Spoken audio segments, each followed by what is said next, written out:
মাঠে রানের সাথে গ্যালারিও থাকছে পরিপূর্ণ। এবারের বিপিএলের দর্শক আগ্রহ যেমন আগের আসরগুলোকে ছাপিয়ে গেছে, বিতর্কও যেন সমানুপাতিক হারেই চলছে।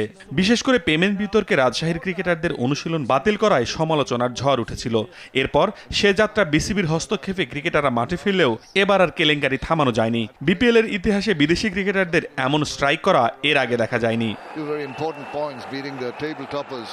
এমন ঘটনায় দেশের ফ্র্যাঞ্চাইজি ক্রিকেট টুর্নামেন্টের ভাবমূর্তি বহির্বিশ্বে নষ্ট হবে নিঃসন্দেহে। বিসিবি পরিচালক মিঠু বিষয়টিকে দুঃখজনক আখ্যায়িত করে শিগগিরই ব্যবস্থা নেওয়া হবে বলে জানান। আপনি কতটুকু ছাড় দিবেন?